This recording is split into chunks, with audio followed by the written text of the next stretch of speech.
কুকুর বিড়াল কামড় দিলে একটা রোগ হয় জলাতঙ্ক। পৃথিবীতে ক্যান্সারের চিকিৎসা আছে, জলাতঙ্কের কোনো চিকিৎসা নাই। জলাতঙ্ক হয়ে গেলে তার মৃত্যু, আল্লাহ যদি বাঁচায় বিশেষ কারিশমা দেখিয়ে, সেটা আল্লাহ তাআলার ইচ্ছা, সেটা হতেই পারে। কিন্তু এখন পর্যন্ত আমরা দেখি নাই যে কারো জলাতঙ্ক হয়েছে সে বেঁচে গিয়েছে। জলাতঙ্ক হলে মৃত্যু নিশ্চিত। জলাতঙ্ক হয় কি দিয়ে? 6টা প্রাণী মনে রাখবেন: কুকুর, বিড়াল, শেয়াল, খেকশিয়াল, বেজি, বানর। এই 6টা প্রাণী, এটা মনে রাখবেন। এটা কখনো যদি কামড় দেয় বা আঁচড় দেয়, কখন এটাকে ইগনোর করবেন না। ওই জায়গাটা 20 মিনিট ধরে ধুয়ে নেবেন। 20 মিনিট ধরে সাবান দিয়ে ধুবেন। কি সাবান? কাপড় কাচা সাবান দিয়ে একদম ঘষে ঘষে, ডলে ডলে ঘষে ধুয়ে ফেলবেন পানির ধারা দিয়ে।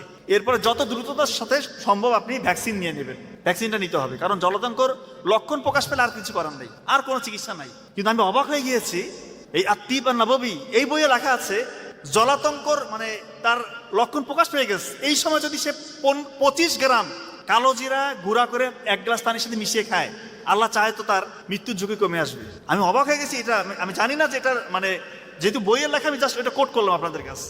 হতেই পারে, কারণ আল্লাহ তাআলা একটা কথা বলেছেন যে মৃত্যু ব্যতীত যে কোনো রোগের সেবা, এমনি এমনি বলেন। এটা নিয়ে গবেষণা করতে হবে। হয়তোবা কালো জিরাকে কি কোন প্রসেসে অ্যাপ্লাই করলে, কোন তাপ, কোন চাপ, কোন ফরম্যাটে দিলে কোন রোগের জন্য সেবা হবে, এটা আমি হয়তো এখন আবিষ্কার করতে পারিনি। কিন্তু কালো জিরার মধ্যে বিষয় আছে, এটা আমাদেরকে মনে রাখতে হবে।